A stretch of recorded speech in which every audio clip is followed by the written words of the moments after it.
Welcome to the NFC West Roundtable, a weekly live show featuring top-tier insight and analysis on all things NFC West from the best creators in the division, including Los Angeles Rams creator Jake, San Francisco 49ers creator Jesse, Seattle Seahawks creator Brandon, and Arizona Cardinals creator Mike.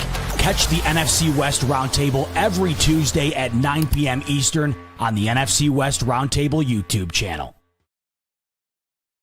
Is up, NFC West football fans, and welcome into another edition of the NFC West Roundtable. So good to have you in. Fresh off a major contract, delved out to one of the best wide receivers in the NFL, and he's certainly being paid like it. The Emerald City route artist is now the highest paid wide receiver annually in NFL history. We'll talk about the bag that JSN just got from the Seattle Seahawks. Speaking of wide receivers, the other receiver in the argument with JSN for the best receiver in the NFL in 2025 back in the news.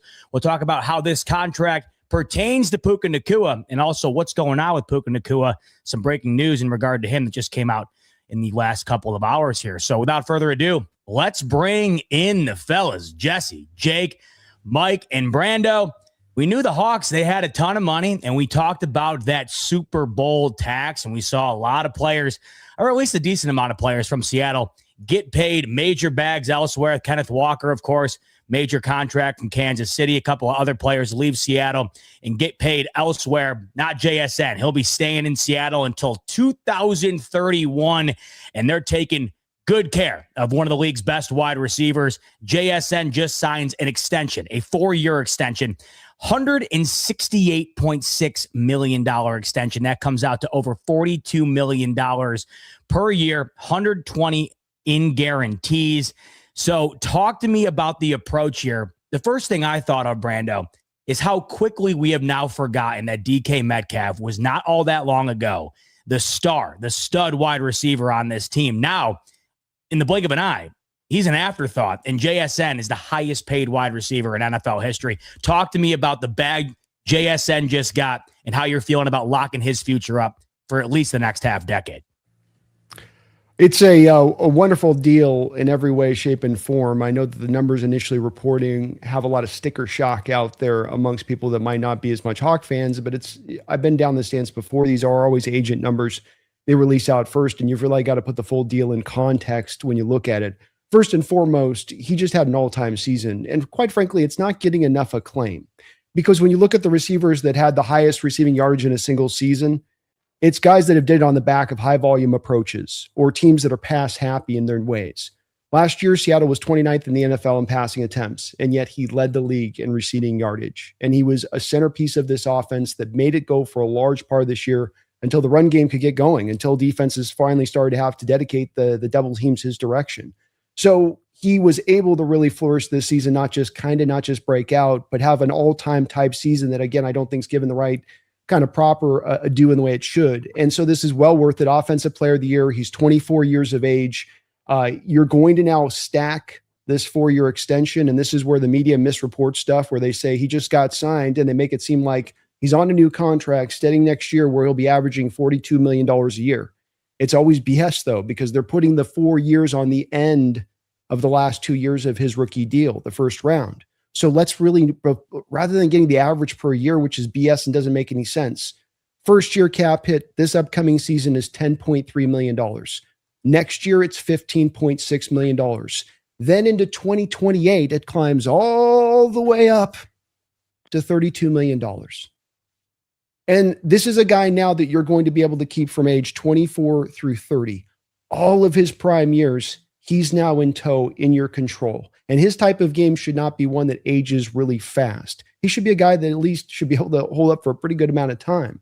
So that's not going to bite you on the butt on the cap. And what Seattle's done now by stacking this as essentially a 6-year deal rather than a 4-year deal is you've now preserved the cap space in the interim. Because the cap hits are so low now, 2026, 2027, even 2028, because by 2028, $30 million is going to look like a bargain for a top-end wide receiver. Now Seattle can more maximize the cap. Now they can go get more aggressive. And because you got this deal done now, that's out of the way. Now you can concentrate on going out there and taking a couple of big swings this offseason, which I maintain they're going to do at some point or another.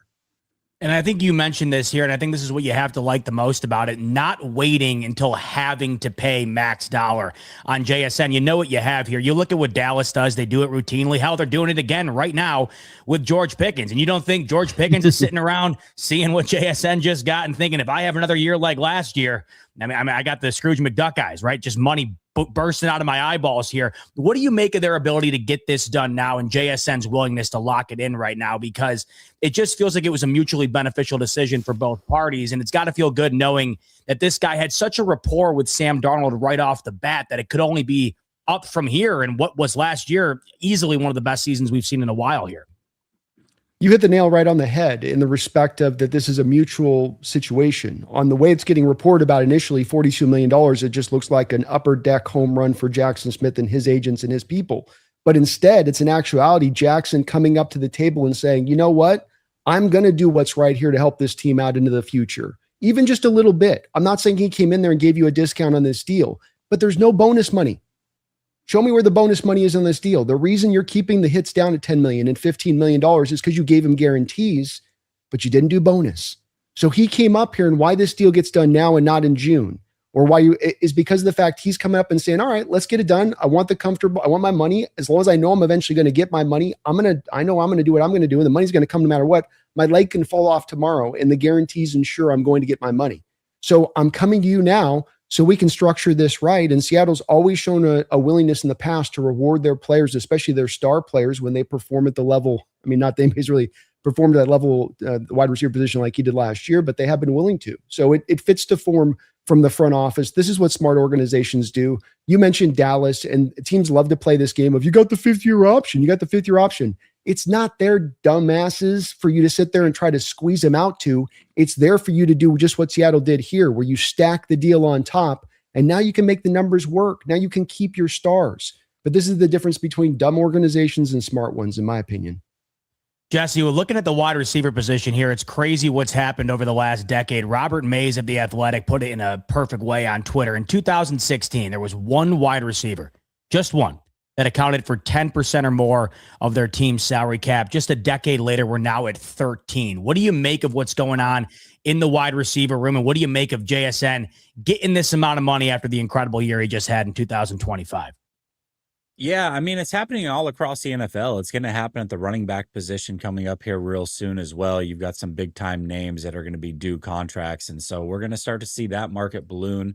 And when a player like JSN gets a big deal like this, it doesn't just impact wide receivers. It's going to impact everybody. And this is the result of the cap going up as astronomically as it is year after year with all the television deals and everything that the NFL has going on. So when you look at this deal early on, I was like, man, this is really going to take a bite out of the Seattle Seahawks money that they've got to spend, unintended there.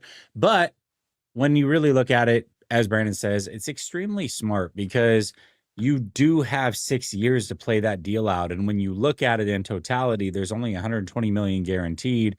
Well, you put that out over the course of 6 years. I mean, you're talking about peanuts for a player like that. And when the contract really kicks in 2 years from now, the salary cap's going to be so much higher. Other players will have gotten paid, like Puka Nacua. And really, this deal will be a very, very good one. So, yes, agents control the narrative. You get the big drop of big time money. And even myself fell for it initially, was like, damn, that's a lot of money for JSN. But when you really step back and look at how they're going to work this thing over a 6-year deal, it's very, very smart. And Witherspoon's about to get paid. They're going to do the same exact thing with him because they have that extra 2 years to work. And I imagine they actually front load his deal more than they do with JSN because he's a corner and corners fall off a little bit quicker. And so that way, when they get into year one of the deal, 3 years down the line, or year two of that deal, 4 years down the line, they have plenty of leeway to get out of it. They've put a lot of money towards the front end, and it's not that big of a deal. This is what smart organizations do. Totally. And you mentioned the salary cap. It's already being discussed right now. The NFL is already looking to extend their deal with CBS, which would add, I think, an additional $1 billion at least per year. And that's just with CBS. That's not including any of the other networks. And then you factor in all of these additional international games. I think I read today that Roger Goodell was meeting with somebody in India about potentially expanding over into that region for an international game at some point. The money just keeps going up. I mean, even this year, it was considered to be, a lot less than what it was in previous years here, and it was just right around 10%. Meanwhile, the NBA salary cap dropped from last year going into this year. So you're watching the money go up like crazy. Mike, what are you making of what JSN's doing here in Seattle, the amount of money they gave him after last year's performance? I mean, yeah, it's just based off of market. I mean, just like Jesse said, I mean, the regardless of the way you feel about it's getting paid, it's the inevitable. I mean, there's a reason why the NFL's king, man. It's going to keep getting more. It can get more eyes on him. And if you think this is big, once they actually go national, which they're obviously doing, right, outside the United States, it's only going to get more. Like this salary cap is just going to get higher, and the amount of pay that every guy is going to get is. They're all going to get their money as long as they obviously perform. Now, obviously JSN, and I've heard both of them, and I'm assuming Jake's going to say the same thing. That's how smart organizations work, and it's true. It is the way that they play it, the years, the 5th-year option, and how they kind of have a timeline and have a plan and what they're trying to do. It's really obvious that the front office and the Seattle organization, regardless if they're in a rebuild or anything like that, they know what they're doing. Like, and unfortunately, I have to cover a team because it's my favorite team, the Arizona Cardinals. I just wish we kind of had a little taste of, hey, man, the timeline's important here. And JSN deserves every penny. And like I said, I mean, the whole Puka Nacua thing, he's going to get paid. I mean, obviously what's going on right now, we'll talk about that a little later on. It's absolutely crazy. But yeah, I mean, it's just going to be what it is. I mean, the Cardinals might have to deal with it as well. Maybe not to the extent of JSN, but if Michael Wilson continues to do what he did in those last 8 games with Jacoby Brissett, which right now seems like Jacoby Brissett's going to be the QB1 in the season, who knows what the market's going to entail. Now, I don't think he's going to exceed JSN numbers, but it's going to be expensive, right? And he's a 3rd-round pick for the Arizona Cardinals. So we'll see. Absolutely deserved. It's just the market. Unfortunately, we're going to have to. That's just the way the NFL is.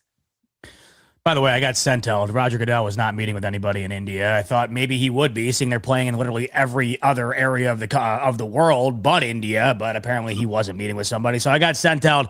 It happens every now and then, but when it does inevitably happen, you can say, you know what, Z-Bot was just ahead of his time. He was ahead of his time. He read one of those BS accounts, and that is that. Jake, I go to you here because this is interesting.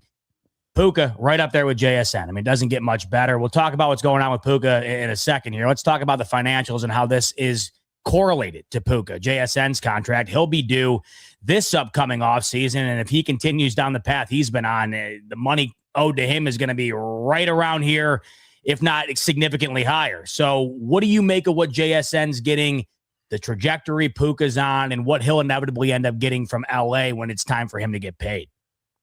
Yeah, I mean, it's just the market. I think Brandon hit the nail on the head. Good organizations take advantage of the 5th-year option. Bad organizations use it as a crutch. I mean, that same organization you were just talking about, Brando, did that with their quarterback for 2 years. So, there you go. The most important position, and they were dicking around Dak Prescott for 2 years before he finally got paid. So, I think that this is a really good deal for Seattle. I mean, eventually this will be $50 million against the cap in 2031. Like, who cares? Like, by that point, I don't even want to know how disgusting the salary cap will be at that point. But no, this is a great deal. It's a great organization. I've said so many times, I think he's one of the best GMs. And I just think that really this wasn't a shock. It puts them in great position, have some flexibility. They already had salary cap, but now they still have salary cap to go and, sign Witherspoon. The thing I find funny is that after this was, made, people like Brandon look at it like how it is, and they're like, oh yeah, this is a great deal. This is awesome. Like, yay, JSN's going to be locked in, he's going to maybe even retire as Seattle Seahawks, who knows? But then there's the other half of, or not half, I mean, maybe a little bit of the Seattle fans that just nonstop can't get the Rams out of their mouth. I don't know why. I have no idea why. Like, you beat them in the NFC title game. You beat them in week 16. I don't know why they continue to do it. But somehow, some way, this got turned into, oh, see, now you're going to have to pay Puka Nacua. Newsflash, geniuses. We knew that. And actually, not only did we know that, Les Snead literally said that they would not pay Puka Nacua until the summer. They're not going to work on any extensions until the summer. The only thing that was a little bit different was they got Trent McDuffie and they agreed to a deal. And kind of funny because Trent McDuffie got paid. And so by this logic, Brandon, if I'm following, oh no, now you guys are going to have to pay Devin Witherspoon a lot of money. It's like, we know that's how it works. And I think it's kind of funny because Puka's probably going to be the highest paid. And then guess what? George Pickens is going to be the highest paid at some point. And does it have anything to do with who's the best at the position? No. It has everything to do with who gets paid last. It's all who's due the money, when do they get it, boom. We saw it with Jamar Chase and Justin Jefferson.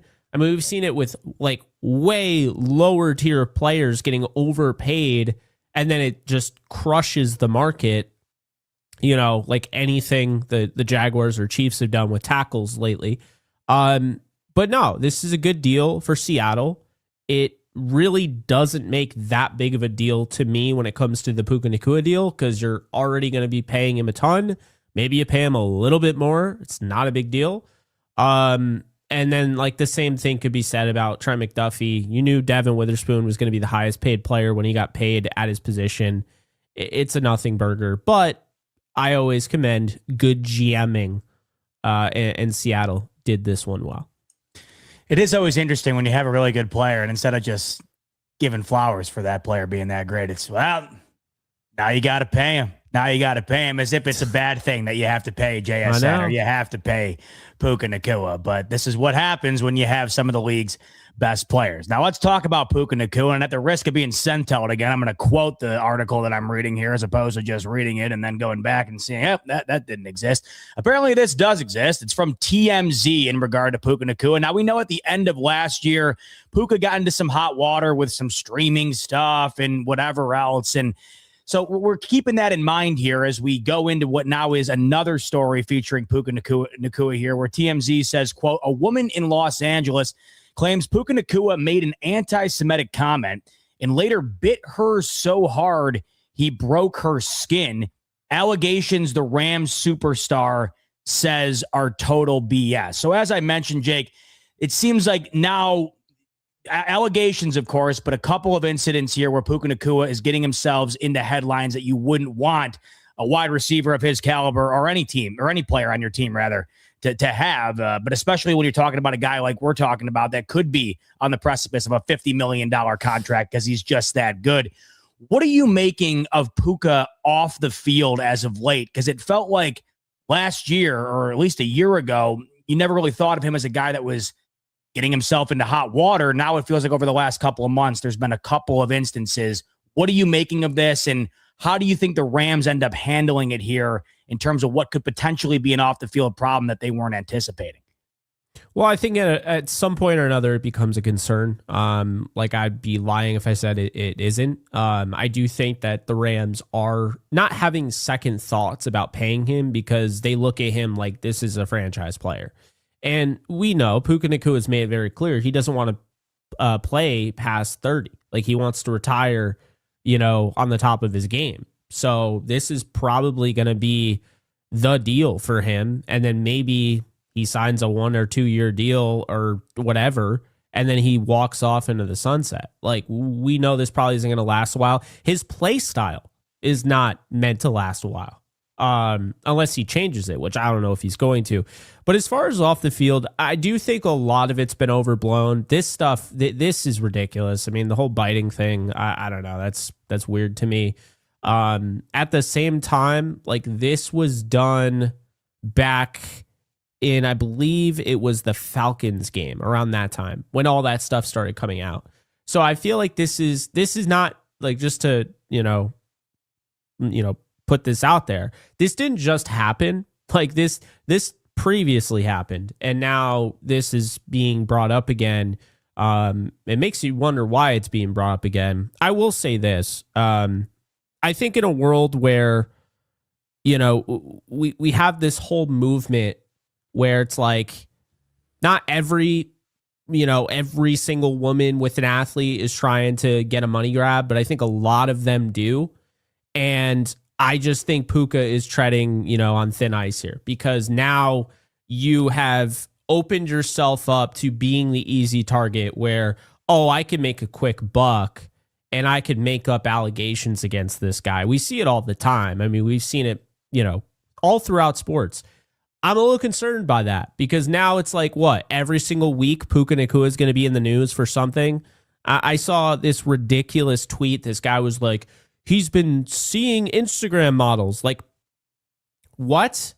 Like, that's a negative now? Like, you know what I mean? Like, so it's gotten to the point where everything he does is just under a microscope. When he was drunk, after the Super Bowl, like, he's a kid. Like, I don't totally love it, but like, he's a kid and he's drunk after the Super Bowl. He wasn't in the game. Like, who gives a shit?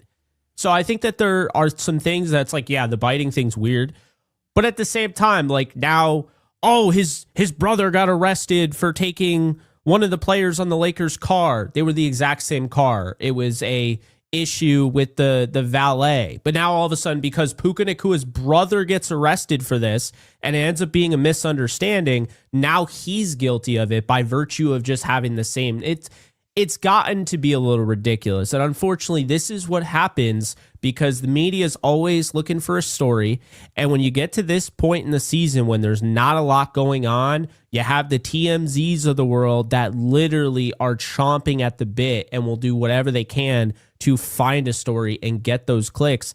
And this is why I just would like Puka Nacua to just stay out of the headlines, because unfortunately he is being targeted right now. And there's some things that, okay, yeah, he's guilty of that, or that's weird or whatever. But then there's others, and it's like, I worry, because it just takes that one really bad false allegation and you could ruin, you could have your whole career ruined, as we've seen over the years with plenty of those instances. So I know, we're not TMZ, and normally I don't fly that close to the sun, but you know what? Fuck it. I see him constantly thrown under the bus for every little thing, and I don't necessarily have to agree with it, but at the same time, I think it's gotten out of hand. I do. Now, you mentioned something pretty interesting there, and that was that, he is being targeted. Now, whether or not that is the case, it does seem as though he has been in the headlines far more than you would have anticipated him to be this time last year. Like I said, it just felt like this is a newer thing here where you're seeing his name pop up numerous times. Brando, you floated something a little bit earlier. I don't know if you want to bring it back to the table, but this idea of how the Rams could potentially handle this if he doesn't remain out of the headlines and if he continues to find himself becoming a topic of conversation off the field. Yeah, and excuse me, I got a neighbor kind of rolling some kind of construction next door if there's a little buzz.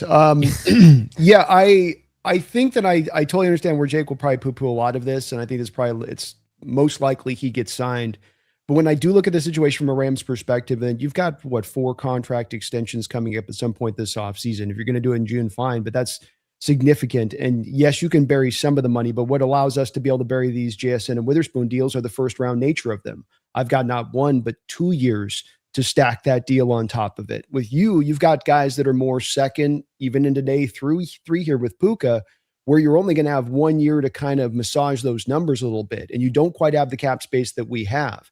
And I kind of come back to, I'm going to go a long way around on this, but that there seems to be theoretically an odd man out in this situation from a Rams perspective on this, just to sort of manage the cap. They don't have to. They could void year the hell out of this and go Eagle Town, but they haven't shown that penchant to do that in the past. They've also shown a penchant in the past to be willing to move off of wide receivers. Guys from Robert Woods to Brandon Cooks to Cooper Kupp. You bring in Odell Beckham, buy Odell Beckham. It's not like they treat their receivers a little bit almost like they're off-ball linebackers, Jake. And so I do go back to this. I go, boy, $43 million, can't really bury the money. And I got a little bit of this, have they taken molds on the teeth marks? Do we have molds on the teeth marks? I'd be asking that if I'm Les Snead right now. I'd be like, can I get molds on, get the molds on her skin? Let's look at the teeth. I'd be worried about doing this right now, considering that you'd already have that kind of pull, I guess, Jake, from my perspective on this, of maybe I've got on one of these, and you turn around, you go draft a guy, you go get another receiver reinforcement with AJ Brown, and you're freed up on that cap space. Yeah, I mean, they definitely have guys to pay. I think they're going to be just fine, with the way the cap looks. I do think, and I've said this, by adding Trent McDuffie in that long-term deal and what that deal is, now if you thought Steve Avila was going to be back, he's not. and you also have to replace, your center, and you have to pay War McClendon Jr., and you have to figure out things on Byron Young, and there are decisions to be made. I'm not really worried about it because they can go to Eagletown. I don't want them to. I don't think they're going to. But one thing I'm going to hit you with here is that we're not really sure what they're doing at quarterback, post Matthew Stafford. And I look back, and I'm not saying Sean will do this, and I'm tired of this whole Sean's going to retire as soon as Stafford. That's not true. But if Stafford retires, I could see the Rams going after Joe Burrow, like you guys have talked about, but I can also see them taking on the rookie contract and doing that. I could see them doing what they did with Jared Goff. And what they did when they had Goff on that rookie deal is they were able to go out and get Ndamukong Suh and trade for Marcus Peters and Aqib Talib and kind of be, aggressive and not really care. But they can do this in a different way, is now you might be able to sign more guys if that's your ultimate plan. So I'm not saying that that's 100% what they'll do, but I think there are definitely some creative ways to go about this. Snead and McVay were signed for multi-year deals yet again. So I don't think they're on their way out. I think that's just kind of, talk during the off season, how everybody's kind of like, well, when Stafford retires, I'm like, I just don't think the competitor in Sean McVay, I just don't think he would retire with Stafford. I don't think that would look good. I think, does it technically kind of hurt his legacy if it's like, oh, well, he won a Super Bowl with Stafford, who he didn't develop, and then he wasn't really able to develop anybody else. I mean, he developed Goff, but didn't win a Super Bowl with it, right? I feel like he'd want to go out again, on top, finding his next guy, even if that was Joe Burrow. I just don't see him just ending it right then and there. But I think really kind of my point here is that the Rams, they're going to have some flexibility with these deals. And I do suspect that they're going to have to let some of these guys walk. And that will, of course, get them, third, fourth round compensatory picks. And they've been really good in the draft. I mean, I think the other thing, going back to that Cowboys talk that we were just having, Brandon, they can't relate because they don't draft as well as the Seahawks or Rams. So it's I mean, they're missing guys in the first round. They're missing first round picks, Well, and that's where I think you guys are going to continue to draft well. But everything in how you're talking, though, kind of lends me into this direction of kind of understanding why this move could make a lot of sense from their perspective. You mentioned Avila, so you're kind of confirming one of the four's got to go from your perspective on that point. I don't think he's back, no. And so I come back to that and I go, okay, I'm with you. Burrow's probably what you want as option A. Maybe that's going to be hard to pull off. Now you go to the rookie as option B. What's the best thing you want to give to a rookie? I want to keep my offensive line intact. That's the most important thing. I can get wide receivers. You could draft that young wide receiver this year, have him in with an A.J. Brown. He's the third option, the guy coming off to fill in when there's an injury. And now he's developed into year two with your rookie quarterback, as opposed to now you've got Puka into kind of the heart of his deal at that point. As well, I wonder, does Puka work as well with a quarterback who maybe is not as pinpoint accurate in throwing the ball down the field when he's not necessarily a purified separator at times? When there's a little bit of the contact contested catch he lives on, which does require the quarterback that can put that ball in the right spot. No, that's true. And obviously Burrow would be great for that. I personally, and I've told you this on your show, I don't want to trade 3, 4, 5 first round picks for Joe Burrow. I don't. He gets injured way too often. I think the damage has been done with Cincinnati. I think he is an absolutely insane talent. You go back, and Zebot can attest to this. That Bills game last year, some of the best throw in the football I've ever seen. Against the Bills last year, he could not miss. I mean, he was hitting everything. But the problem is, I just worry about getting somebody like that. And I understand people are going to say, well, what about Stafford? Joe Burrow's not as tough as Stafford. I'm just going to say it right now. Stafford probably isn't missing any of those games that Burrow was missing. Stafford was playing with punctured lungs, spinal cord issues. I mean, we have to understand, he's a completely different animal. So to just assume Joe Burrow isn't going to miss time the way Stafford has been, I just can't assume that. So for me personally, if I had to put my money on it, I have a weird suspicion, and I've kind of always felt this way. I feel like Arch Manning ends up with the Rams. I feel like that connection with Les Snead, at Texas. They're going to watch that development closely, but I know that they like him. They like Drew Aller. I don't know if they'll draft him, but I do know that they like him. But I think Arch Manning is going to end up being the guy. Like if I had to put money on it right now, they're going to swing and miss on Joe Burrow, and then they're going to get Arch Manning, and Arch Manning is going to be that rookie deal, Jared Goff-esque player that you can go to a Super Bowl with because he's got all the talent around him, and all he has to do is just play good, and when you have all that talent and you don't have to give up on all those guys because you have the rookie deal, creates the flexibility. That's what you get. The one thing you mentioned is that you did not want to give up 3-4 first-round picks for Joe Burrow should it come to that. It might be easier for the Rams to do that if the Browns rule that they put on the table ends up coming to fruition. The Browns have entered in a potential rule change that would allow teams to trade picks 5 years into the future as opposed to the current rule of only 3 years into the future. That leads me into where I want to go next, and this is a couple of generalized NFL topics. One that I think is related to kind of what we're talking about here, and that is the salary cap. And the salary cap goes up in a lot of different ways. We talked about the television rights. We talked about these international deals. One way you could really see revenue go way up is if you have way more games. And the NFL has been fighting for that additional game for some time now. And it feels inevitable they're going to get it. But the way they're going to get it or potentially could get it, I find to be quite fascinating. And I wanted to get your guys' take on this when I read it. Mike Florio was on Rich Eisen last week discussing why the Super Bowl in 2028 in Atlanta does not have a date yet. And the reason for that, at least Mike Florio believes, is because they're holding out to see if they can get that 18th game in place. But there was one caveat that Mike Florio mentioned, and that was if they do get the 18th game in place, one way they could sell the NFLPA on that is having 18 games, but every player is limited to playing a maximum of 17 games. Jesse, I want to start with you here. We're watching the league now go from what once was Thursday, Sunday, and Monday to now Thursday, Friday, Sunday morning, all day Sunday, Monday. There's 2 Wednesday games this year. Now we're talking about the possibility of almost load managing guys to be able to comply with the fact that they can't play in all the games. What do you make of this as we head into this territory where it feels like there's a lot of money to be made here, but the principles of the game aren't necessarily being valued the way they once were? Yeah, I've already given the fix. It's 18 games, 2 bye weeks. No team can play a Thursday game unless it's coming off of a bye week. That makes the product better. That gives you the health going forward and allows you to do this season. Plus, not only that pushes the Super Bowl back a week. Now you're on a holiday weekend. It's a win-win. But the NFL is running a bit of a risk here because the novelty of the NFL is that every game matters.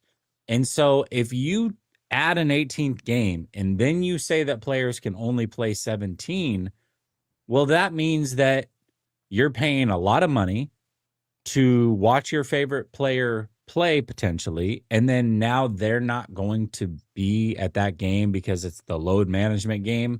I think they're running a real risk there. They're ruining the novelty of the league, and eventually you could find yourself in trouble because it's already a whole different world right now. Cable television isn't the same. Everybody's got their subscriptions. The NFL, I don't know about you guys, but I had the NFL Pass or whatever the hell it is, where you watch every single game. I had YouTube TV. I had Netflix, all of the things. And then there were still games that I couldn't watch when there was some deal going on with like YouTube TV and something, like there was some court deal. Like, I don't even know what the hell it was, but it's like, wait a minute, I'm paying all this money and I can't even watch some of these Monday night games for 2 weeks because you guys have some court thing going on. Like, they are running a real risk here, and it's the league that we all love. We get to talk about it year round now on the NFC West Roundtable, which is pretty awesome. But man, people will really start to tune out if these games don't matter. And running the risk of your favorite player not showing up to play in a game when it's $300, $400, $500 a ticket. I just think that this is a major mistake by the NFL. And you nailed it. The biggest asset for the NFL is scarcity. I think it's the biggest problem with the MLB, the NHL, and the NBA, and it's what makes the NFL king. Now, I'm not saying adding an 18th game would ultimately result in them becoming these other leagues, but you are getting to the point now where the injuries pile up when you add more games, and now you're talking about guys not playing in general.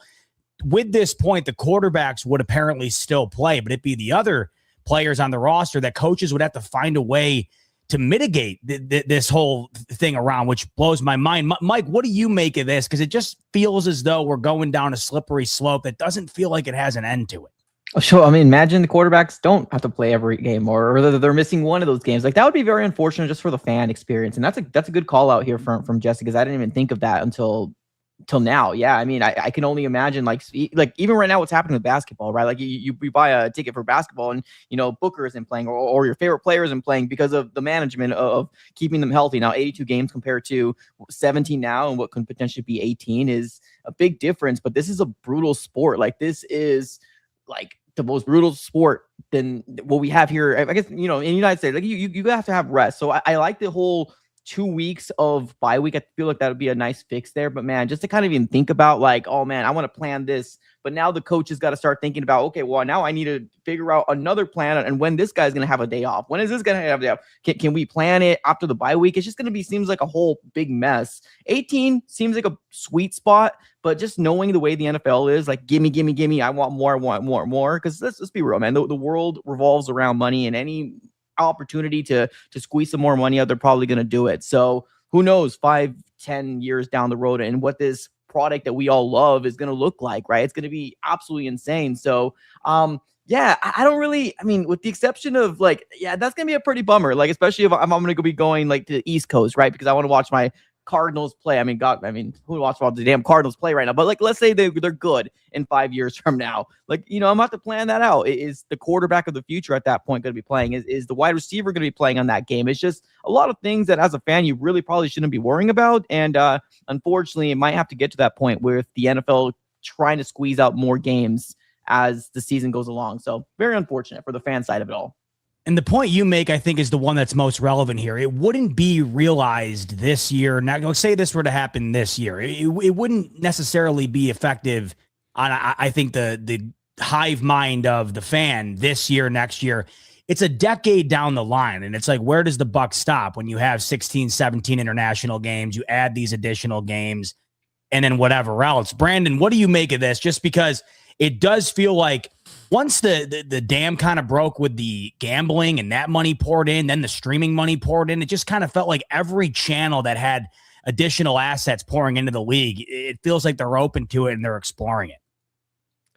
Yeah, the NFL is greedy to the utmost. It just is the way they are. You're told the old axiom that, pigs get fed, hogs get slaughtered, yet the NFL seems to be disproving that at every single turn.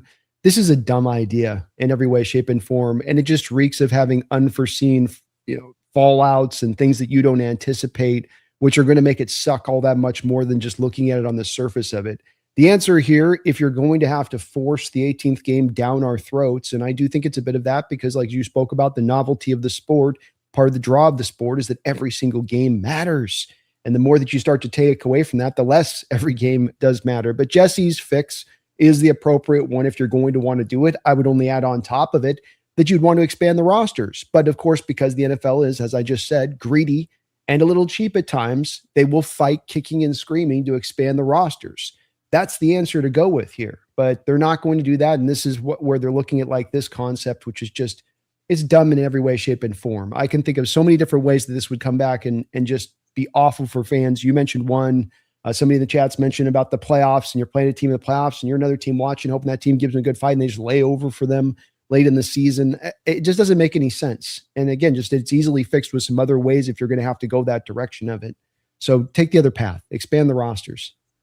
Misfit saying it's just one game. And like I said, I get that. And it feels like if it were to happen right now, you wouldn't feel the impact of it right now. But if you get to a point, let's just say, for instance, this past year, the AFC North comes down to the Ravens Steelers week 18. And say, for instance, Derrick Henry, he's already played his 17 games and contractually not allowed to play in that game. You then completely alter what that high stakes division winning playoff berth type game is just because of the amount of guys that would not be willing or able to play in that game. Plus, from the coaching perspective, just seems like a nightmare to try and be able to handle this. So, Jake, what do you make of this? Is this something that you could actually see happening? And do you think there's a solution outside of this the NFL could find that could wind up kind of splitting the baby here?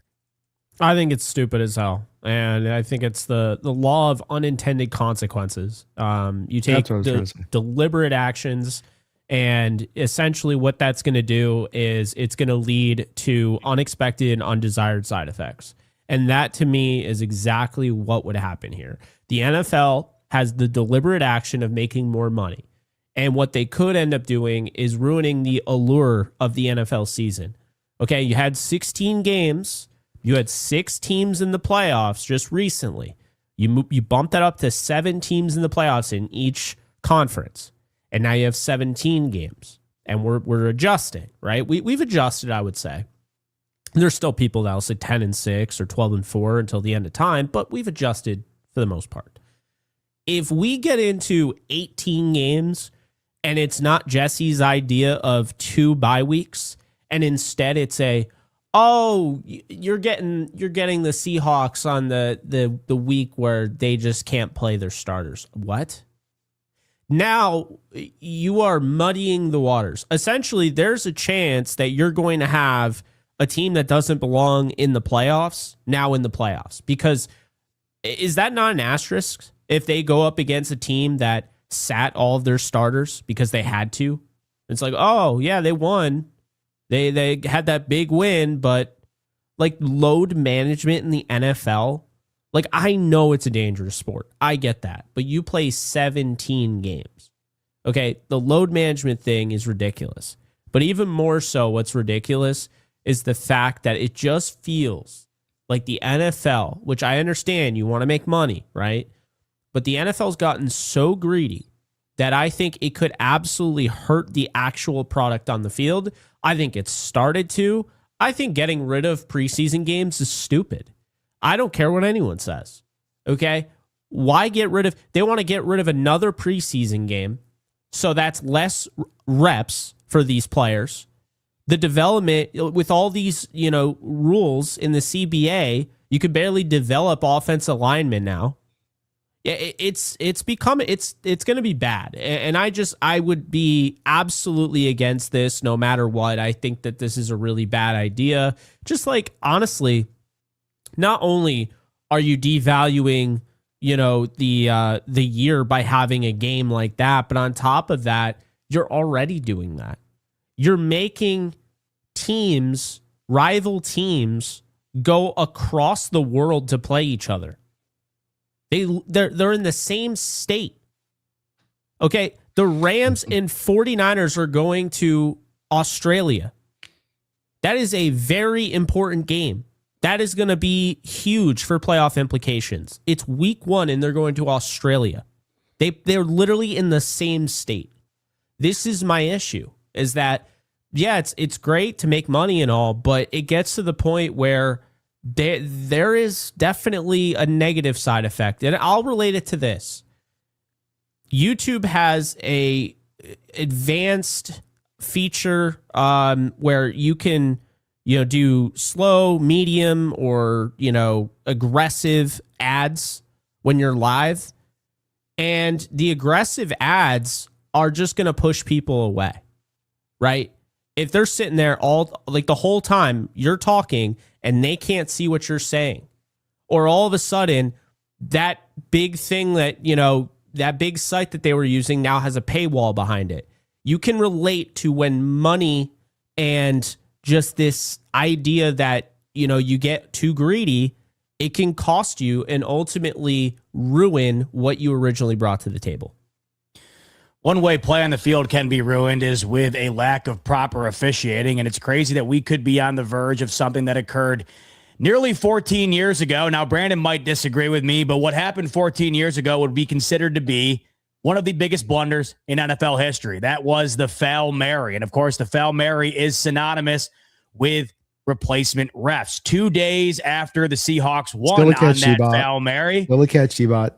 The holdout ended, Brandon. So I'll give your Seahawks credit. They ended the holdout, essentially. Gene Steratore and company come back on the field that following Thursday, and all is right in the world. You'd think from that moment, the NFL would have learned that replacement refs are not an ideal solution. They should get things figured out with the Referees Association when those contracts come to the table. Well, here we are in 2026. Those contracts have come to the table. The NFL is already laying the groundwork for potentially having replacement refs in 2026. If you forget what replacement refs are, they are essentially referees from low-level college and high school football that would come and replace the current referees while the NFL continues negotiations with the NFL Referees Association until what would be a lockout is solved. One other thing to throw into this is that it just came out today in the rule proposals that will be reviewed in the owners' meetings coming up here shortly, that there is going to be a discussion on the ability for New York to have additional abilities to assist in disqualifications and on-field corrections, but only if replacement officials are in place in 2026. And this is something we've been asking for, by the way, which is interesting. We've been asking for more transparency and more consistency when it comes to the Sky Judge getting involved. However, it seems like they're kind of putting that on the table because the replacement refs might not get it right. Therefore, New York must get it right. Jesse, we're talking about a multi-billion-dollar league here. No more eyeballs are drawn to a television in America than those drawn for the NFL, yet they can't figure it out with the refs. What do you make of this, and what do you make of the idea that we could see replacement refs come that week one game Jake was alluding to between your Niners and the Rams out in Australia? Well, calls are already bad enough and controversial enough, so why not get crappier refs to make even more controversial and bad calls? It just doesn't make any sense to me. This is a multi-billion-dollar league, and they still cannot figure out how to have full-time refs, and then they're going to take a step backwards because they can't even get a deal done with the part-time refs as is. Yeah, these refs should be asking for more money. They should get paid, and they should be year-round employees. It shouldn't be a 6-month job, and then you're off on your own for 6 months, and then you come back and you're refereeing NFL games all year round. They should be receiving training. They should be employees of the league, and that's the way that it should be. So yeah, this whole thing with replacement refs is just an awful idea, and I don't understand how it gets this far with a league that has so many resources and so many eyes on it. It's disappointing, to be honest with you. And that's what's interesting. All the other leagues, they all have full-time officials. You'd figure the biggest and best in the States would have that down pat. Instead, they don't. Brando, here we are again talking about officials. I feel like we've talked about this a bunch on here. The last thing I thought we'd be talking about, though, is replacement refs again. I feel like when you learn a lesson like the NFL did back in 2012, this would be an easy one to learn from, but apparently not. What do you make of this situation? And I guess I should ask, will your Hawks be on the right end of what could be another game that ends this whole thing come week 4 of the 2026 season?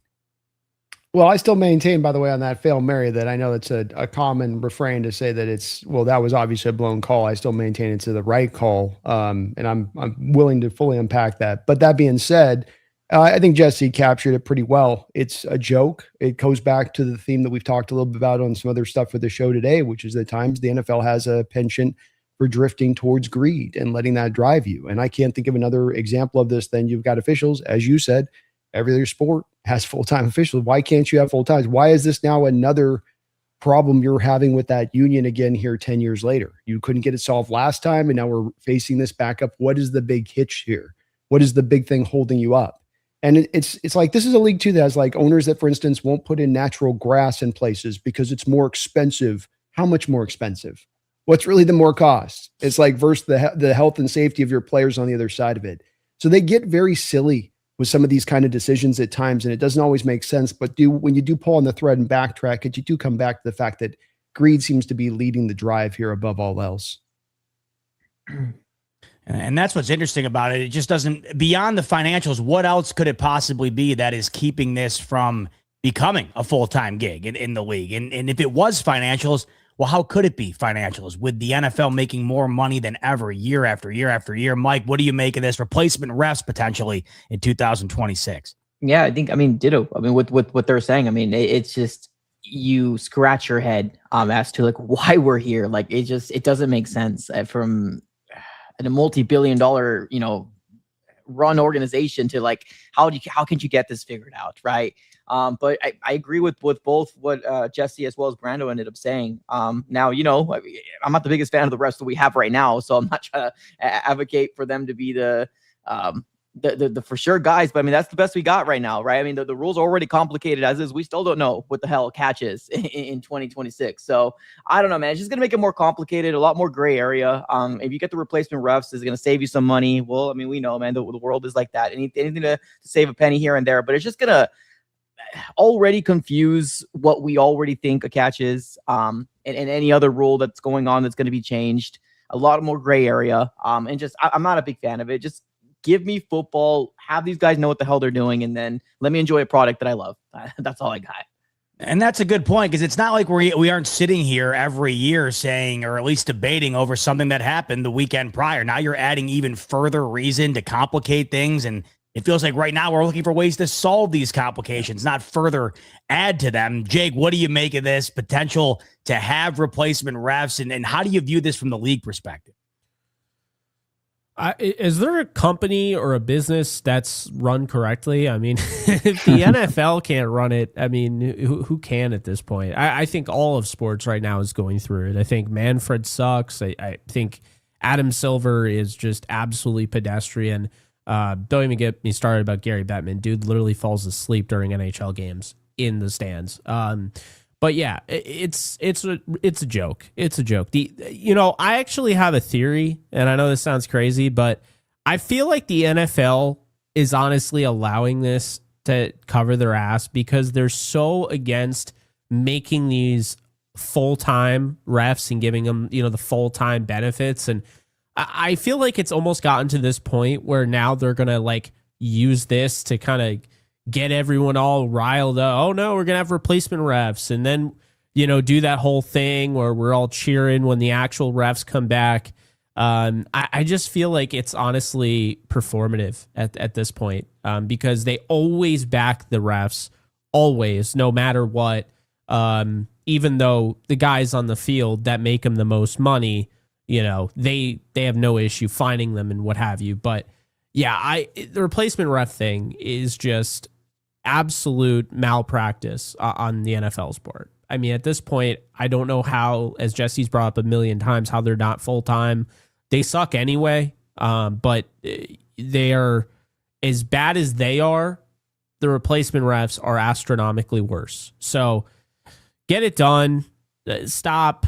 I swear the NFL, man, every offseason they do stuff to just like make you go like, what are you thinking? Because it's just horribly run at this point. It really is. And they have all these like stupid rules. Like they have rules about how many helmet shells you can have and all that stuff. It's so dumb. And then, you have these things that are requested, and it's just, I mean, with what the Jets and Browns requested, what are we even doing anymore? Did you guys, you brought that up to me. I think it was Zebot. You brought it up with the Browns. Yep. Trying to get you could trade 5 years out. And the Jets, they wanted to, what was that again? What did the Jets propose? It was the most ridiculous thing ever. I'm not sure. It was actually embarrassing. I find the Browns one to be hilarious because it's like someone with who's already default on their credit card trying to get more credit. You know what I mean? It just doesn't really add up. No, I'm telling you, the Jets is worse. They wanted to reward the bottom 5 teams with 2 second-round compensatory picks. Oh, so you basically just incentivize tanking. That's crazy. But here's my thing. Even if you want that, why would you put your name on that? That's embarrassing. No one should ever respect, and not the Jets fans, but no one should respect the Jets organization ever again. That is the most pathetic thing I've ever seen. That is the worst rule proposal I've ever seen. It's not even up for debate. I'm sorry. All these sports are trying to get rid of tanking. They're putting lotteries together, okay, to avoid tanking. I don't even know what baseball is doing at this point, but they're trying to avoid tanking. The Jets want to incentivize tanking further. So, like, getting a top 5 pick isn't enough. You want 2 second-round compensatory picks? Well, Jake, when you haven't made the playoffs since 2010, you're just looking for anything to throw your fans a bone, Dude. throw yourself a bone, and I think that's probably what we're seeing here. I would not have put my name behind that. That is generational embarrassment. Brandon, you're muted. I wanted to hear what you had to say. That's a Woody special right there. That's a Woody Johnson special. That was him saying, "No, just tell him to float it out there. No, I know they're going to laugh at you. It's okay. It's fine. Just what does it hurt? Just toss it on the table. See what they say." You can't even do that in a video game. No, that's unbelievable. And you know, it's peak off season right now where we're talking about the proposals being put on the table by Woody Johnson and the Cleveland Browns in order to rejuvenate the NFL, as if those are the 2 teams that we need to be taking advice from on how the NFL could get better. But as we sit here right now, a couple of things we are discussing that we find could make the NFL potentially worse. So it'll be interesting to see how this all unfolds. And like I mentioned earlier, none of this is set in stone, the 18 game and the 17 requirement for players or the replacement refs. So it's something we'll continue to monitor here, but certainly something to look out for as the offseason continues to roll on. This show continues to roll on. 56 minute in the books. That means it's time for the best part of the show. It is Super Chat time. We kick things off with Megan. Now, I know not every one of us is excited about that Australian game on a Wednesday night to kick the season off. I got a feeling Megan's probably pretty excited about that, though. She's saying JSN is him. Bobo staying. All is good in the 12s world. And this makes a crappy week so much better, as tomorrow is 9 years since my dad died. Oh, yeah. Megan, so sorry. Thinking of you. And at least you had a couple of bonuses there, which is good. JSN is him. Bobo is staying. And listen, you still got that Super Bowl trophy. It's amazing, Brando. That was barely over a month ago. It's amazing how the time passes. I know. You know? It's just great. Every day, you just bask in it. It's everything you would hope it would be, Z-Bot. Meg, thanks so much. And we're thinking of you. And thank you, as always, for stopping in and showing us some love. We got Daniel Bailey, Puka, chomping at the bit to get his deal done. Gonna take a real bite out of that salary cap, isn't it? Man, oh man, well done. No Daniel. pun intended. I was talking about TMZ. gnawing at the phone lines trying to get that deal done. I've said chomping at the bit so many times. It doesn't even occur to me. I was just talking about TMZ. Mike Skinner. Puka getting a bite out of that cap space. Oh, wow. It's get ready for these. We got Get ready, Jake. It's just warming up. Puka got tired of the small talk and went straight for the kill. Oh, wow. Sheesh. Listen, this is good. Puka wants to get paid, apparently. Feed me more. Mike avoiding the cards. I talking to chat. Hey, I do it all the time. I'm always like, we're going to start soon. Yeah. Diving into that Cardinals talk, right? We got Banker. Gentlemen, I cracked the code why the 49ers fans are salty. Oh, I'm interested to hear what this is. I ordered 10 VCRs and VHS tapes to hand out from their last Super Bowl win. Rare finds. Wow. Bankers, he's digging into the archives to get these salty 49ers fans to put a grin on their face. We got Warhammer. Apparently, horseplay is being a Nazi vampire. Wow. Damn. We're getting creative in the chat on a Tuesday night. Andrew. Brando, we all know Christopher Walken loves more Cowbo, but how does Mr. Walken feel about more Bobo after the extension? I'll tell you, Andrew, I went to bed and told my wife, he's gone. The Jaguars, assholes that they are, stole him in the middle of the night while we were busy. Negotiations with JSN. But then I woke up and I said, no, Bobo, don't go. Please, I need more of you. You are the red zone intercontinental ballistic weapon. You are our red zone lion. Come back. And he said, yes. Walken's happy. Speaking of coming back, the Warhammer, he's back and he's getting creative. He's saying Puka's new nickname, Puka Nacua. Well Damn, that's awesome. done. I like that. Warhammer, good for you. We got Sean. 49ers get a guard with a broken neck. What are they doing? Yeah, I'm a little disappointed that, JSN signed his deal and took the thunder right from us and signing Robert Jones. Let me tell you, man, because that should have really led this show. I can't believe it took an hour. We are 1 hour into this show before we got Robert Jones talk, fellas. What's funny is that Robert Jones was on the thumbnail until JSN got paid. I can't believe I can't believe it. Seriously, you got that JSN bump. Sorry about that, Jesse. Daza, as a Niners fan, I'm glad to see a significant investment in the O-line to protect the $50 million quarterback and not going cheap on it and likely drafting O-line 4th round or later. Well, now we got back-to-back there for you, Jesse. Perfect. Thank you, guys. It doesn't make any sense why Shanahan does not want to make his peace with just put some quality for one. Just try it. Just run it up the flagpole, Kyle. Just 1 year running up the flagpole. And if it doesn't work, you can reverse all the way back to all this other stuff. But he won't do it. Kyle Shanahan once said the center position is the heartbeat of his offense. Also, Kyle Shanahan has kept Jake Brendel there in place for like 3 years. So fantastic job, Kyle. Yo, Jesse, what's going on with Trent Williams? Bro, I don't listen. They didn't pick up his option, which means he counts towards like $47 million on the cap. Really, the goal is to try to rework the deal, but I don't know, man. I really feel like this could go either way. It just doesn't seem like Kyle Shanahan and John Lynch have carte blanche to do what they want. Otherwise, I think Trent Williams would have already been signed.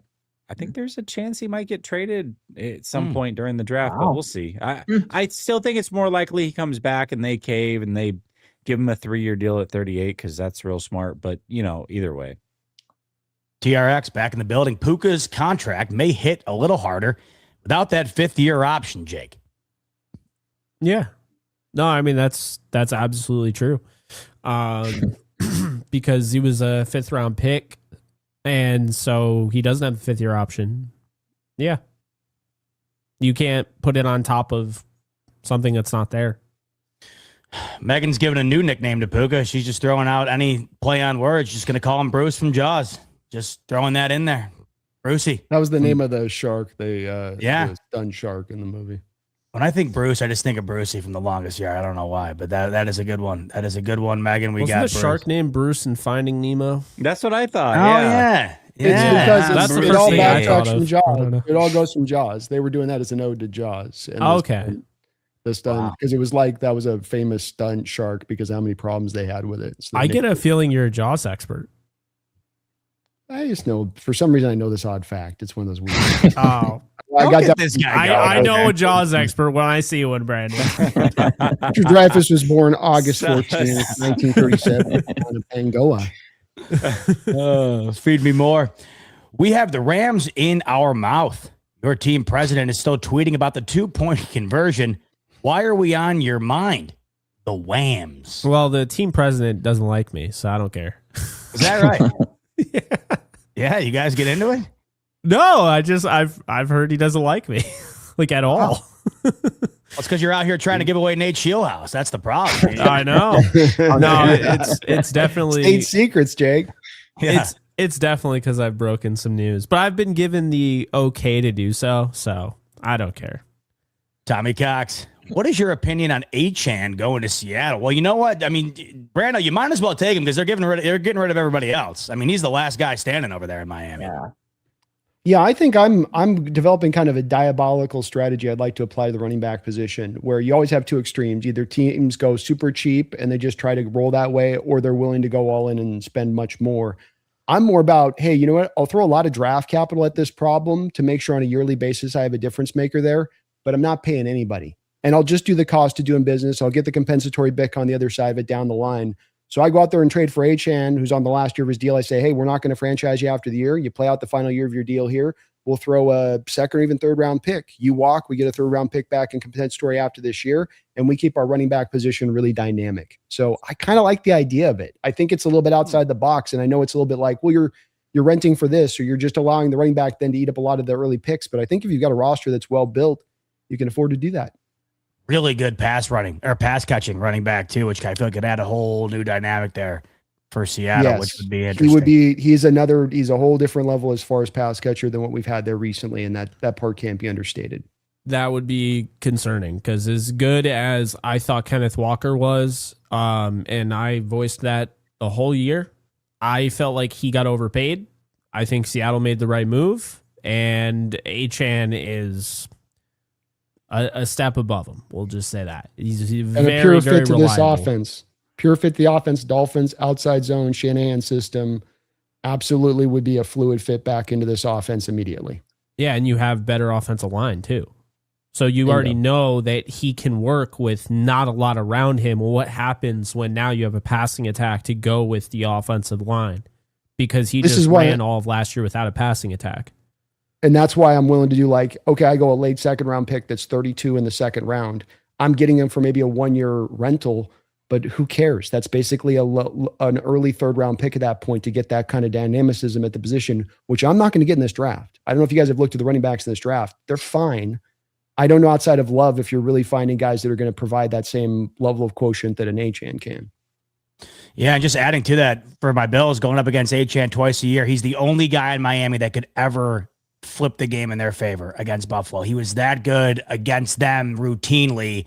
And I find him to be one of the more underrated guys because you don't hear his name be brought up when you're hearing the discussion of these dynamic top tier backs. And I just think it's because Miami's been on the downspin the last couple of years. But I think you would hear a lot about from Achane if he were to end up joining the reigning champs. We got Tommy Cox back in saying, who is the top 5 head coaches right now as of 2024? Ooh.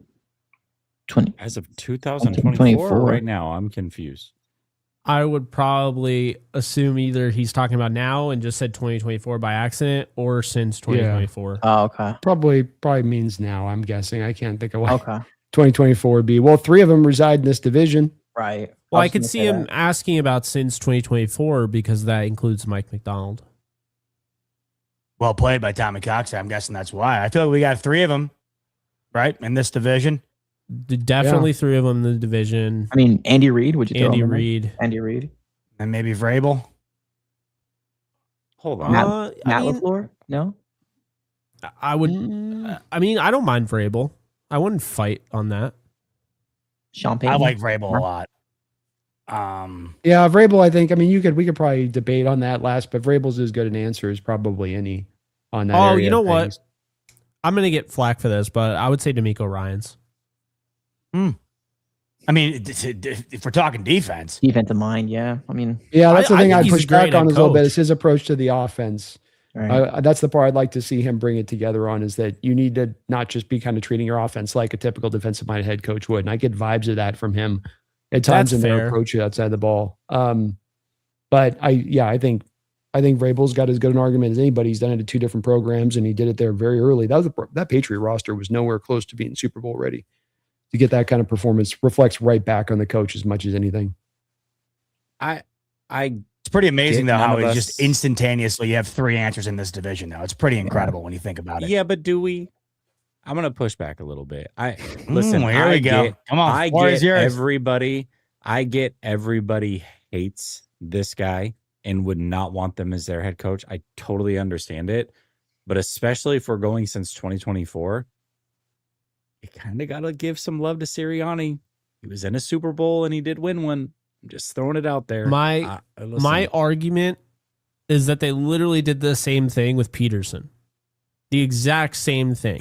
You win a Super Bowl, then all of a sudden you lose your guys, then you go down, then you get fired. Like I feel like this is the life cycle of the Eagles. He went to a Super Bowl and then still made the playoffs in a down year. Won a Super Bowl, had another down year, still made the playoffs. I'm just saying, I don't. Well, like not my favorite guy, but Sirianni is having culture issues. Like he like guys are literally wanting to leave after winning a Super Bowl. AJ Brown wants to be gone. AJ Brown's I'm sorry. Well, yeah, but like that's the thing though. I think that's a big part of it. Like when you look at the Chiefs and what they've kind of kept together, it took the wheels to completely fall off for them to finally miss the playoffs. Like Andy Reid has been consistent. I would say him. Sean McVay, it took the wheels for him to fall off. Haven't missed the playoffs. Well, that's true, but they also play in the NFC East. And how much I think it's a fair point, Jesse, but the one thing that makes it hard for me on that is that I think that he doesn't strike me as much as having that kind of control, a little bit like Jake's intimating a little bit with AJ Brown, but just not bad, but it is kind of there. The other part of this is how much of it is Roseman and him being maybe one of the best general managers in the sport and what he's done and the way that they've also been able to keep that talent base stacked up there to make the playoffs because you're bearing void money into 2055. And so you can keep your roster a little bit thicker then because of it. So I'll do you one better. I don't disagree with any of that. How about this? If the roles were reversed and you had, Nick Sirianni in Buffalo and you had Sean McDermott in Philly, I think Sean McDermott wins a Super Bowl with Howie Roseman. And I don't think Nick Sirianni wins one with Brandon Beane. Well, no, not a chance. I mean, the but roster that's my point is that he's as good as what's around him, but like I don't think he's that good. You know what I mean? Like I just don't. I mean, yeah. That's where we come back to the Vrabel thing. Like Vrabel can go to any place, and I think he'd be a great coach. Sirianni goes to a variety of different other organizations, and you can see him failing out and flaming out very easily. Well, and how about this? So Shanahan, McVay, right? Reed, their coordinators are going and becoming head coaches, or they're being promoted, whatever. What is Sirianni doing? He's literally throwing everybody under the bus. He's fired 3 offensive coaches in a row. Yeah, but he did have Gannon and Steichen get promoted. Yeah, but he also threw those guys under the bus. So, it's kind of the same thing. Like, he has a clear blind spot with that offense. And I feel like Shanahan has gotten a lot better on both sides of the ball. And you know me, I do not like Shanahan. Shanahan's gotten a lot better. He should have won Coach of the Year, but I have no issue that he didn't. McDonald is great. McVay is great. Reed is great. Vrabel's great. Then I think I would probably I would probably go with DeMeco Ryans as 6th, right on the outside looking in. If I pulled Jesse 31 NFL team general managers and I asked him to have a choice between Vrabel or Sirianni, and I know this is a little bit of a loose exercise, how many do you think would pick Sirianni? Yeah, I mean, I don't disagree with you. I just think that it's like, this is different, right? Because what you just did is exactly what I would do at the quarterback position. Be like, well, how many guys would rather have this quarterback or this quarterback? But the only way to measure how good a coach is just by winning. Do you win games? Like that's the only thing. You don't play, you don't do any of that stuff. Like, did you win or did you not? And they went to a Super Bowl and then they won a Super Bowl. Like, if we're talking since 2024, I don't know how much more success you could want. And we can say, oh, it's this and that, and it doesn't matter. Like, it got done. They made the playoffs the other 2 years when they weren't good. They went to a Super Bowl and they won a Super Bowl. I'm just saying, like, nobody else is having that kind of success. Fair. Yeah, it's fair. Yeah. I mean, I'd rather it's all about, I guess, how we're trying to measure this, I guess. If it's about just pure, it's, who's the top head coach? I guess that's where it gets a little bit semantics. Like, is and that I don't like him. I wouldn't want him as my head coach. Don't get me wrong, but I'm just, how else do you measure success as a head coach other than winning football games? I mean, I can't stand the guy, but I think Sean Payton's done an excellent job. I would throw Sean Payton in there too, honestly. I like Sean Payton. Yeah, I would throw Sean Payton. Harbaugh. Yeah, brother? Sean Payton. Harbaugh? I think Jim Harbaugh is doing a great job with the Chargers. There's a lot of good coaches. There is. Yeah, I mean, I think Sean McDermott did a really good job, and I don't think he should have been fired. I've made that very clear. Big shoes to fill, Jake, and I think we're going to find out this season how good of a job he actually wound up doing. I think you're going to see that, so it'll be interesting. I like Brady though, so yeah, so do I. But know, it's just interesting to find that the guy who got you as close as anybody has been for this long, takes the entirety of the blame. That's where I feel like when you get into this upcoming season, you're going to realize the things that he did right. You don't do that well for that long without doing something right. So that's what I find to be the intriguing part of the upcoming season. Kevin O'Connell's another. Yeah, he is a really good one, especially what he's done with the quarterbacks. And there's a ton of good coaches right now. It's going to be a lot tougher, though. A lot tougher of a coaching job if you're going to have to deal with load management. Bankers saying load management is one of the reasons why the NBA sucks today. Let's hope these coaches don't have to deal with it. They're already dealing with enough, like we talk about all the time. They got enough on their plate, man. Oh, I hate the NBA right now. figuring out how to. I mean, NFL's like, hey, here, hold my beer, NBA. Let's dive into those waters because they're so popular. Yeah, So bad. Exactly. Right. The product is horrible. Feed me more. Maybe we do a show on positional value on positions. Add it to the list. We got a Rolodex that we're compiling right now. We're gonna have to fill up some airtime this upcoming summer. So feed me more. Maybe we'll come back to this one. Positional value. I like that. We'll add that to the list. Megan coming in again saying, Jake, so we miss out down here where we have one of the largest fan bases of the sport outside of the U.S. because travel is too far. I think your point, Jake, was the fact that you're losing an interdivisional game between two teams that are in the same state, going and playing that game in Australia as opposed to maybe another game. Yeah, I mean, I obviously have no, ill will towards Megan. I was happy. First thing I thought of, I was happy for her, that, they were coming to Australia. But I guess my thing is the Rams and 49ers, or the Rams and Seahawks, or the 49ers and Seahawks, right? Like, really any division game I think should be off limits. I really do. It's especially when we're talking about the best division in football. I'll never make an excuse. The Rams lose week 1 and then they end up missing out on winning the division because of this game. I won't make the excuse. I'm just saying the idea of that I have an issue with. Like if it was Rams versus Chiefs and you wanted to put that over and you're talking about those are Patrick Mahomes versus the MVP of the league and Matthew Stafford, I don't really want to have my team playing in Australia in a 17-game season where the margin for error is that slim. But if I have to, I would rather have it be against a team in the other conference, not, a team that could really, this could impact who wins the division. And I don't feel like that was the best way to go about this. That's all I'm saying. I'm not against the international games because, I understand they're going to happen. Whatever, you're going to grow the sport, fine. Probably helps us out as content creators anyway.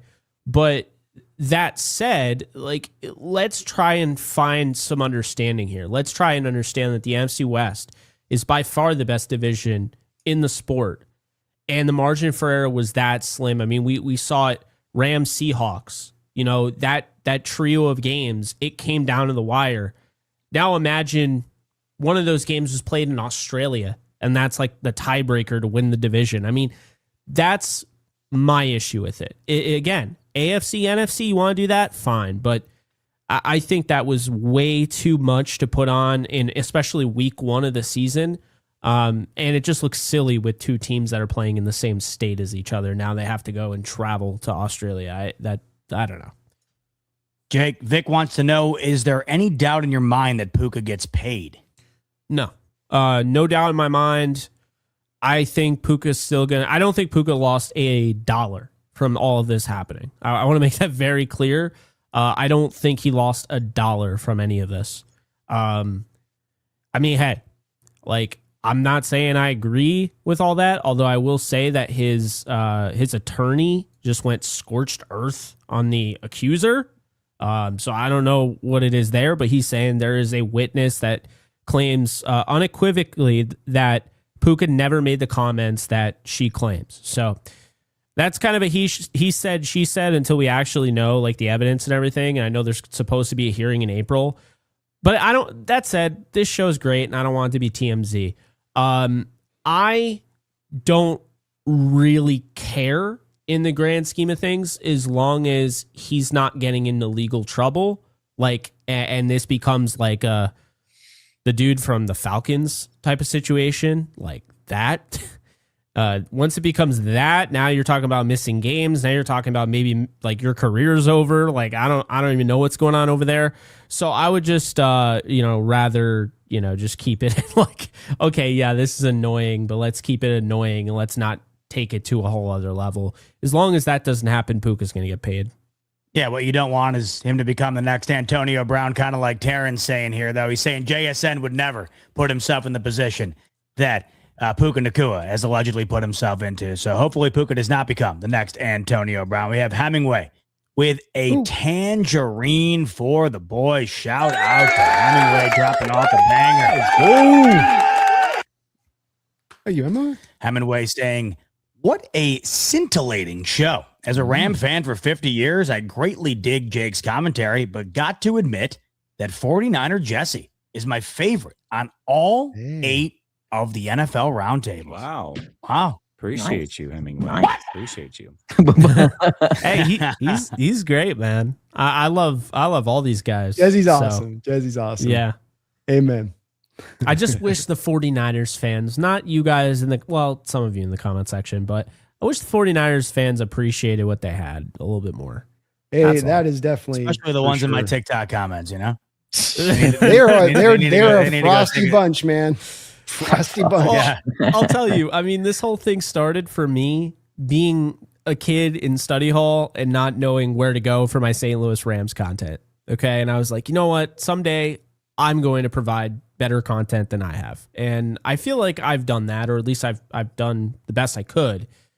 But when I watch like Jesse and Brandon and Mike and Z-Bot, like, you guys are so good at what you do.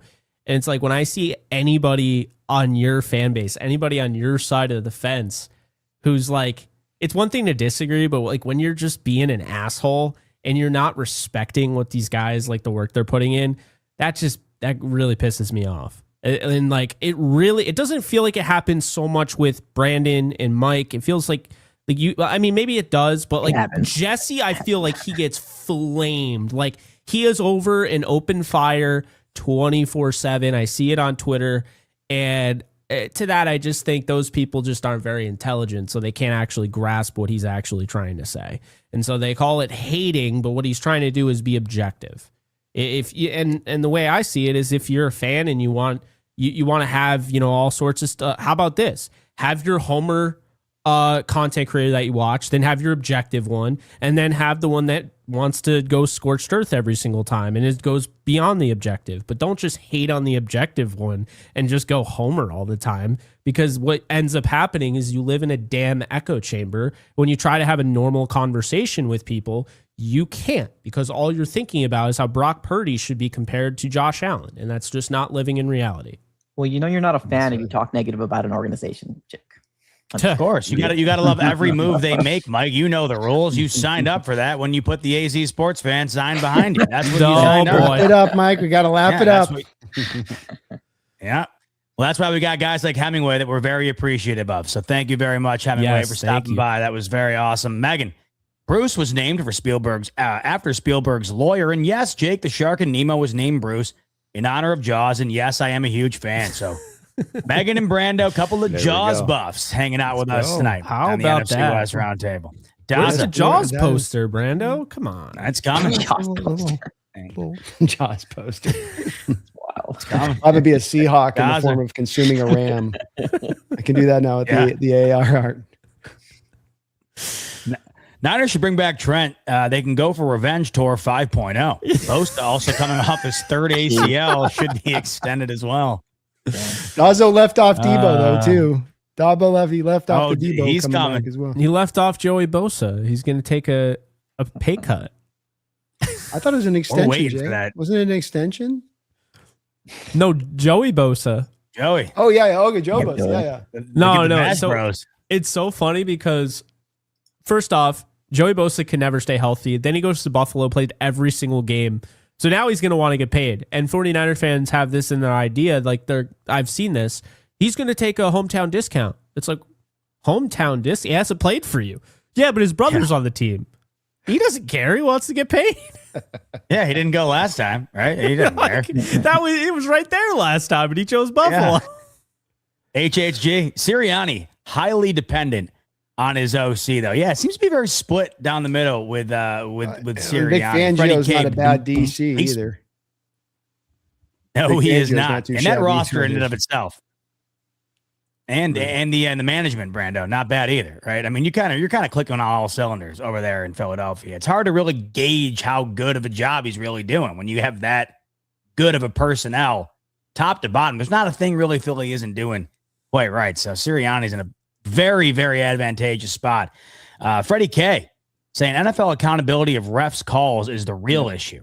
True. Yeah, and that's what we're going to have to deal with now. We're going to have the rules analysts come on and talk about the replacement refs. So just when you had enough of that, it's going to get even crazier when they got to come on and talk about replacement refs and what they are and aren't getting wrong. So I'm hoping, boys, that we don't have to deal with that. I'm really hoping for that. Amen. Where are I we? don't know what to add other than I agree. I saw a Just couple of. kidding. What'd you say? I do not want that. Oh, my bad. I saw a couple of. I thought I saw a couple of chats disappear on me, but maybe I didn't. I don't know. Master B Chief and Hawks get three-peat equals Mike Mack, greatest coach ever. Master's already skipping he's skipping the repeat, going for the three-peat. That sounds great to me, man. That sounds great. Amen. Nobody's ever triple-peated, so that'd be the first to do it if we could do it. Jeez, damn.